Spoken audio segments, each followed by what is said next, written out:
7:30 tonight. From around the world and from CBS News headquarters in New York, this is the CBS Evening News with Bob Schieffer. Good evening. The jury in the Atlanta murder trial of Wayne Williams is apparently near a conclusion in its deliberations. We have a report from Bruce Hall in Atlanta. After meeting behind the closed doors of the courtroom most of the day, the jury sent a note to Judge Clarence Cooper saying they have reached a verdict in one case, but not in the second case. Judge Cooper told them to continue, and there are reports that the jury believes they will be able to get a verdict later tonight. It was a smiling and hopeful Wayne Williams who was escorted from the jail to the courthouse. The lawyers, also hopeful of a decision, arrived at the courthouse. The jurors are continuing their deliberations in the courtroom rather than the normal jury room in order to have access to the nearly 2,000 exhibits that have been presented in this 9-week-long trial. Williams has been charged with the killings of Jimmy Ray Payne and Nathaniel Cater. There have been no indictments in the other killings that spread over the Atlanta metropolitan area over a 2-year period. But the case is being watched closely by several police officials, including DeKalb County Public Safety Director Dick Hann, who must decide if he is going to bring additional charges against Williams. The best two cases from the review that I have seen so far are the Baltazar case and the Barrett case would probably be the two strongest cases that we would have. And so there would have to be a decision made on that. We have had an observer present during the course of the trial. The jury has told the judge they would like to work until about 8 o'clock tonight. And if they have not reached a verdict in both cases, they want to return tomorrow morning at 9 a.m. Bruce Hall, CBS News, Atlanta. Conservative political activists are winding up a 2-day conference in Washington tonight, and with the administration lately finding itself the unaccustomed target of criticism from the Republican right, the conference had no trouble lining up White House speakers. Bruce Morton has our report on that. Some conservative leaders at this conference have criticized the Reagan administration. Senator Jesse Helms, for instance, said there were too many Carter holdovers in the State Department and criticized U.S. support for the government of Jose Napoleon Duarte in El Salvador.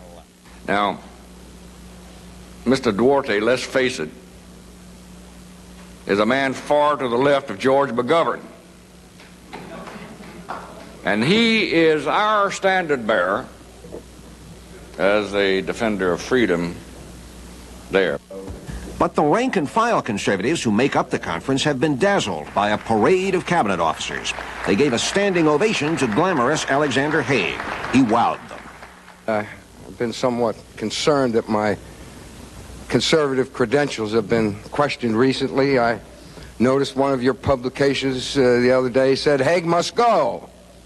And then I had this invitation that said, Haig must come. Haig stayed for over an hour, mostly answering questions, avoiding specifics but sounding right.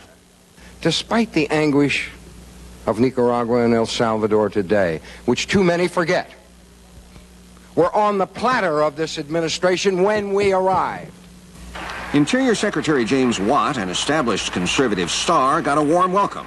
But he also got some heckling questions from a member of the Corporate Research Accountability Project, a Ralph Nader group. One, why have you allowed the oil companies to rape America? And two, what are you going to do when you get kicked out in 1984?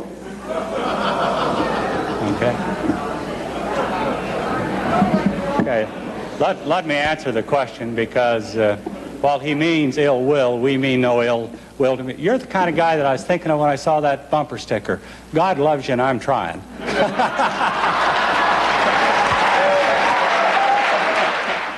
These conferences are an annual event. What makes this one different is that conservatives have been in power for a year now.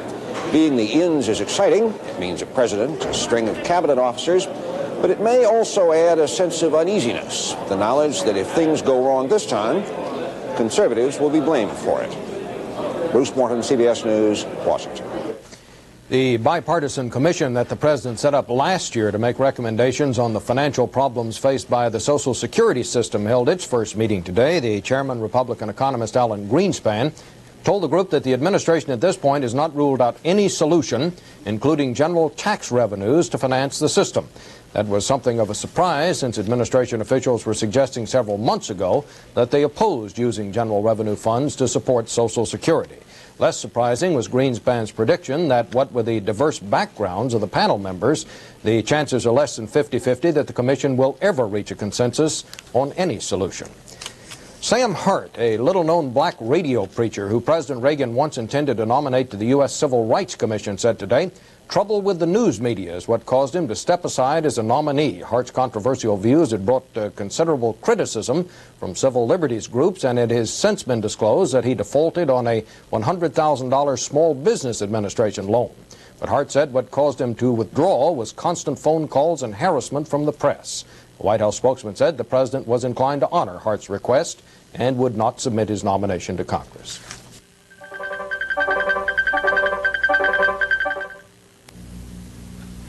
Your business machines say a lot about the way you do business. Quick, right. Canon's NP400F delivers 40 letter-sized copies in a minute. Consider it done. Responds with reduction, even enlargement. Keeps you organized with a document feeder and optional sorter. Attaboy. The Canon NP400F system copier. Technology that keeps you going. Call toll-free for information or contact your authorized Canon dealer. Off the white-bellied jet that lands me to a hotel that understands me. I've got business and I'm on the road again. Feeling the pressure mounting on me, counting the people counting on me. Competition like I can't remember when. And you can reach me at the Hilton. Just call me at the Hilton and we'll get down to your business right away. When American business hits the road, American business stops at Hilton, America's business address. The Tanzanian airliner hijacked in Tanzania yesterday is on the ground at Stansted Airport outside London, and British commandos have been alerted. The plane landed there after stops in Nairobi, Saudi Arabia, and Athens. Officials say as many as 4 hijackers are holding more than 90 people and have threatened to blow up the plane. 10 hostages have been released so far, and all those on board now are said to be Tanzanian. The hijackers are demanding the resignation of President Nyerere and a meeting with the British Foreign Secretary, Lord Carrington, who happens to be visiting Kenya now. In El Salvador, a gunman attacked a motorcade today in an apparent attempt to assassinate right-wing leader Alberto Obachon, who is campaigning for next month's elections. Obachon was wounded, and a spokesman claimed the party of the incumbent President Duarte was responsible. Also in El Salvador, witnesses are reporting heavy fighting in the town of San Sebastian. There are reports that as many as 150 on both sides were killed or wounded in fighting yesterday in San Vicente. They weren't the only people to die of violent deaths in El Salvador. David Dick has a report on 2 today that may never be recorded by either side. Death in San Sebastian. It came suddenly, without warning. Maria, a 40-year-old mother of 4, had been standing by the side of the road. She was on her way to town with bread to sell. A truck with 4 National Guardsmen came by, this truck with all the bullet holes in it. It was another guerrilla ambush. 3 of the Guardsmen were killed. A child who was riding with the soldiers also died, 5 in all. Juan, the husband of the dead woman, was stoic as he looked again at his wife. The people who gathered around filled a small can to help pay for the coffin. Juan went to the National Guard post and retrieved his wife's small red purse. 2 street vendors came for the dead woman's bread and took it away to sell. David Dick, CBS News, San Sebastian, El Salvador. Poland's military rulers today lifted the tough martial law restrictions they had reimposed in the city of Gdansk after riots there last month. But in Warsaw tonight, Poland's Roman Catholic bishops warned that unless martial law is completely lifted soon, the country's headed for disaster. Doug Tennell has that report. The bishop's appeal was the boldest yet by Poland's Roman Catholic clergymen. They called for an end to martial law and issued 2 new demands: an amnesty for all those convicted by martial law authorities and immunity for those still on the run. Poland's primate, Archbishop Joseph Glemp, joined more than 60 other leading clergymen in signing the communique. It is to be read from pulpits around Poland tomorrow. It was the product of the first meeting of the Polish episcopate since Glemp returned from consultations with Pope John Paul in Rome. Its decisive tone appeared to reflect the pontiff's views.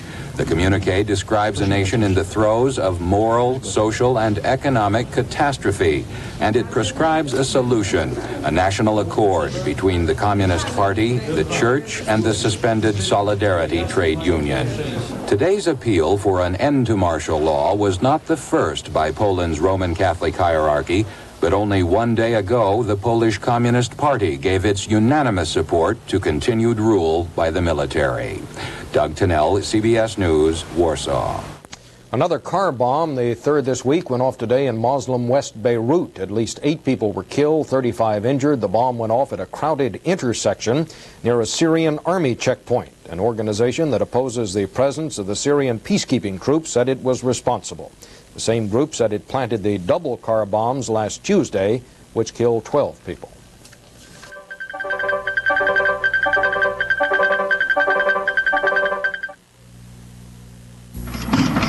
Which will give out first? Your old car?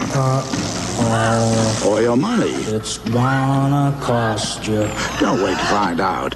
Right now, American Motors wants to save you money on the new car you need. Until March 31st, American Motors will give you up to $800 over deal to trade in for your car. And the older it is, the more it's worth. We'll even help if you don't have a trade. Because American Motors wants you to have a new car. Put some real excitement in your life for a change. Get a Bearcat scanner radio and be a smart operator on your block. Push a button or two and you're in the know. In on all the exciting action around you. The instant it happens. Cops and robbers, fires, weather warnings, all the real-life dramas of the day. A Bearcat scanner is like having your own undercover agent reporting in. Get a big Bearcat scanner rebate. Save up to $50 until March 15th. The government's grace period for young men who fail to sign up for a possible draft runs out tomorrow. By the government's own count, more than 900,000 young men have failed to comply. But that seems to be changing as the deadline gets closer, and Chris Kelly reports. Information on the how to fill it is on the back, and this is your brochure that goes along with it. Okay. You can bring it back here when you fill it out. Okay. Faced with tomorrow's deadline, young men this week went to post offices across the nation to register for the draft. And for many, the threat of a $10,000 fine and 5 years in jail induced them to sign up, like Greg Herron in New York. If it wasn't for the fine, I wouldn't even be here. I was worried about the penalties, yeah. I didn't want to, I can't pay a $10,000 fee or whatever it was called, and I don't want to go to jail. So I thought, I don't know, my life is on the line. What can I do? Except for register. Even though I'm late, at least I did it. Others, such as Paul Kearney in Boston, apparently didn't understand he was supposed to register within 30 days of his 18th birthday. I'm late because I never really got around to doing it. And I was walking by the post office, and I just decided to do it. The late registrants were among the estimated 927,000 young men who had failed to comply with the law. To get them, Selective Service launched a media campaign. So if you're supposed to register, go do it. You've got till the end of February, no questions asked. After that, you're in a heap of trouble. Selective Service Director General Thomas Turnage says he is not satisfied with the overall compliance rate, that violators of the law will be indicted, but on a case-by-case basis. It won't be a blanket indictment because there are a lot of specific circumstances that may characterize any individual case. But the fact is that across the board, if they haven't complied with the law, and we're in a law and order society, we intend to take action. But that action won't come immediately, and Selective Service says even those who register a few days after tomorrow's deadline won't be penalized. Registration opponents scoff at the government's on-again, off-again hardline approach. I think it's time for the federal government, in the words of the chief executive, to put up or shut up. They've got to decide whether it is now time to prosecute persons who fail to register, or whether it is time to just admit that this program is a fiasco, that it should be disposed of just like the swine flu inoculation program and win buttons and other government programs that have failed in the past. Paul Jolly of Oakland, California, openly defies the government with his refusal to register. And on Monday, Jolly says he plans to start a 6-month cross-country bike trip to campaign against registration. The government was asking me to make a political statement of support for the arms buildup that I couldn't cooperate with.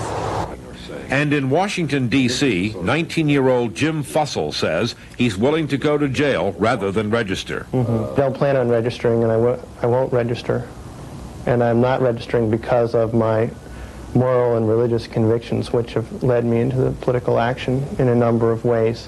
I'm not looking forward to an experience in prison, but it's part of the package, so to speak. But some open resistors, like Scott Ossing, a student at St. Olaf College in Minnesota, have caved in under pressure from the government. Ossing was almost indicted last December, and today he registered. Somehow I just can't go on with this because of what I've been through and because of where I am with it. I would say that I've chosen to fight somewhere else. Although non-compliance is high, the government has collected more than 7 million registration forms since July 1980. Open resistance is being monitored. Tracking down violators is the next problem.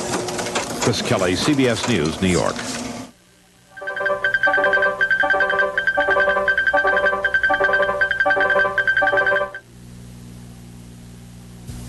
Way down deep inside of every man, there's a little boy, an Atari fan, and without any doubt, the boy will come out when he plays a game from Atari.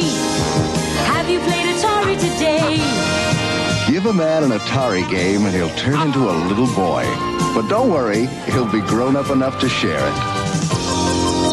Have you played Atari today?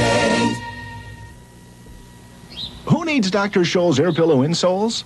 You do if you work with your feet. I walk all day long. Without Dr. Scholl's air pillow insoles, I quit.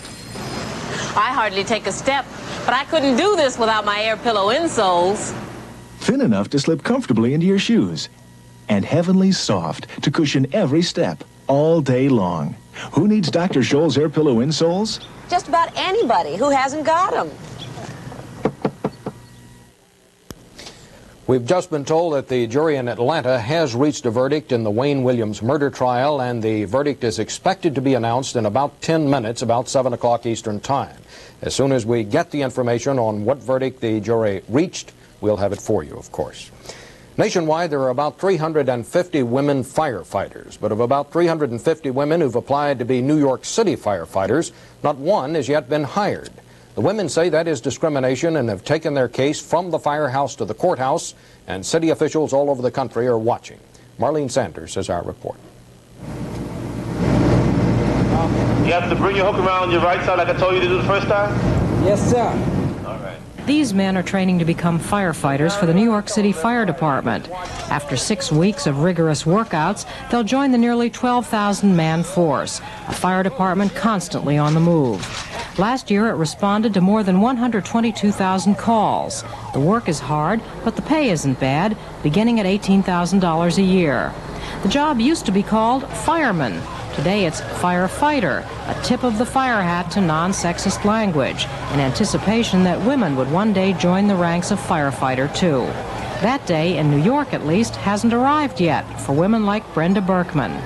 I was doing a lot of calisthenic type things like pull-ups, push-ups, and based on the number of things that I was able to do, I thought I was in fairly good shape, could pass the test. Brenda Berkman wanted to be a firefighter herself. When the job first opened to women in 1977, she took the qualifying tests, passing the written portion, but failing the physical section. All other women who've tried have failed to pass that part of the test too. So Ms. Berkman filed a class action suit on behalf of the 388 women who took the written test.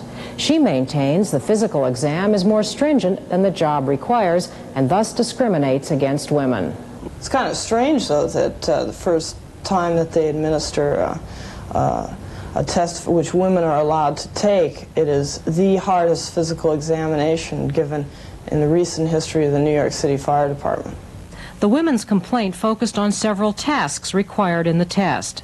These pictures of a practice test show how applicants had to lift a 120-pound dummy without arms and legs and carry it up a flight of stairs. The dummy that was used in the test, the whole purpose of that is not to simulate a human being, but to simulate dead weight. The basic examination was basically similar to the one I took. That was back in 1953. New York City Fire Chief John Hart denies that the test was made more difficult in order to keep anyone from passing. The department hired a consulting firm who was skilled in designing examinations. So the attempt to, was to avoid litigation by giving a test that was job-related and being able to prove that it was job-related. There are over 350 women firefighters around the country, mostly in small towns, but some are in big cities like Detroit. Cecilia Buchanan is one of 4 women firefighters hired there since 1977. It's a decent job. It's not really hard if you know what you're doing. It's okay. You may get in a few tight spots, but you'll learn how to get out of them. Detroit Fire Chief Walter Chapman concedes there were doubts among the men about the women being able to measure up. They said no way could these gals pass the physical test. No way were they going to get through the academy and pass that. They did. No way were they going to be able to lift ladders. They did. No way were they going to be able to lift these big jaws of life that we release people from serious accidents. They pick them up and handle them. In a few cities, advanced courses are offered to women to prepare them for the physical test. Susan Tecky was working as an emergency medical technician when she took and failed the New York City firefighters test. She thinks a training program in advance would have improved her chances of passing. Maybe not 100%, but at least the people would have seen what they were up against and what they really had to concentrate on, opposed to just running around where that's what a lot of people did basically to get themselves in shape. I don't know that there will ever be enormous numbers of women who want to be New York City firefighters, but the point is women have to be offered the opportunity for the jobs. It's a great job. It really is. A judge of the Federal District Court is expected to rule on the case shortly. A favorable decision may be too late for the women who sued. But they hope a changed physical exam will make it possible for young girls to be able to say, I want to be a firefighter when I grow up, and to make that a real possibility. Stand up. 1, 2, stand up. 3, 4. Stand down. Marlene Sanders, CBS News, New York. Pope John Paul cautioned leaders of the Jesuit Order of the Vatican today to stay out of politics and not to deviate from church tradition. The Jesuits are known for generally supporting liberal causes and in Latin America have been identified with leftist movements. One Jesuit said today some members of the order in that part of the world are not going to like what the Pope had to say. Defense officials in Italy said today that Navy warships chased an unidentified submarine out of Italian waters to the Gulf of Taranto 3 days ago. The officials said it was not a NATO sub and that it probably was nuclear powered, but they gave no other details. A Rome newspaper said it was a Soviet nuclear submarine of the Victor class.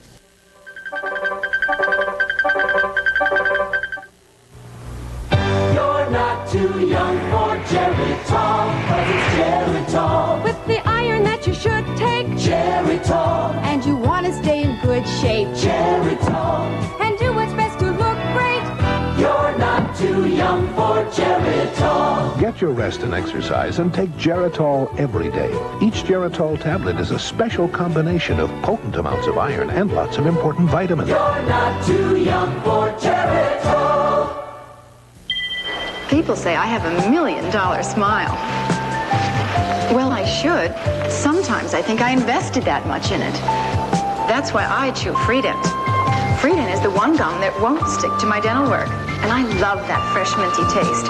Freedent gives me all the chewing pleasure I could ask for in a gum. And where my dental work's concerned, there's nothing tacky about it. With Freedent, the pleasure sticks, but gum won't. As we said just a moment ago, there are reports in Atlanta that the jury has reached a verdict in the Wayne Williams murder trial and that an announcement of what the verdict is expected momentarily. We're going to go now to Atlanta, where Bruce Hall is standing by just outside the courthouse. Bruce, bring us up to date on what's the situation. At the moment, everybody has been called into the courtroom. The jury has reached a verdict. They've reached a verdict in both cases. The announcement is expected to come in the next 3 to 5 minutes. If he is found guilty, he will be sentenced immediately. And under Georgia law, he does not qualify, in this case, does not qualify for the death penalty. It would be an automatic life in prison. If he is found not guilty, he will be released immediately tonight and will be free to go back to his home here in Atlanta.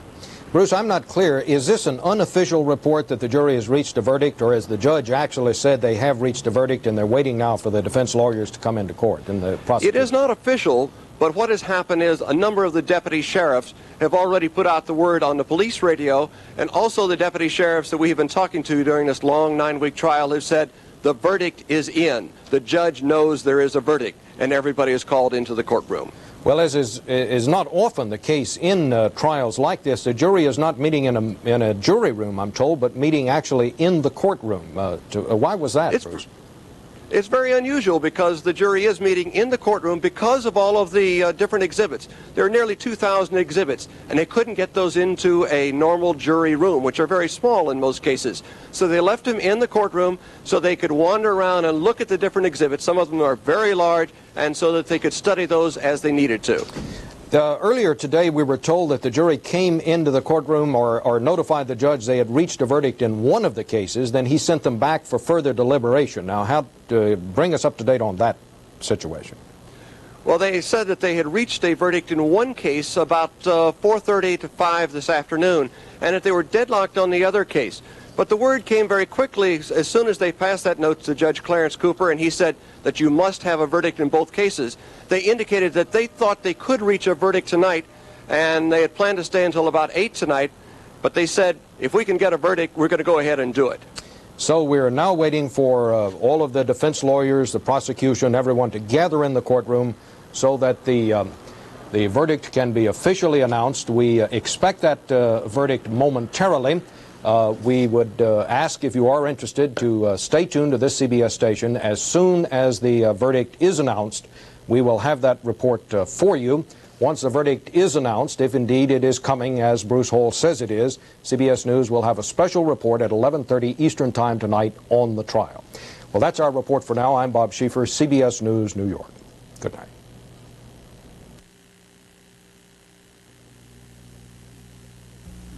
For years, professionals have used Bengay not only after exercise, but to warm up before. Does warming up with Bengay really help? A recent clinical study proved when healthy adults warmed up with Bengay, they ran more comfortably for a longer time. For years, there's been proof Bengay helps relieve soreness for hours after exercise. Now there's proof Bengay can help you warm up before. Bengay after and Bengay before. Feel better with Bengay. The United States Postal Service handles 300 million pieces of mail a day. Well, that's their job. But that doesn't mean you have to put your important business letter into that pile. Now you have an alternative. Introducing the Federal Express Overnight Letter. It costs only $9.50 when you drop it off, and it gets delivered practically any place in the country overnight. Absolutely, positively.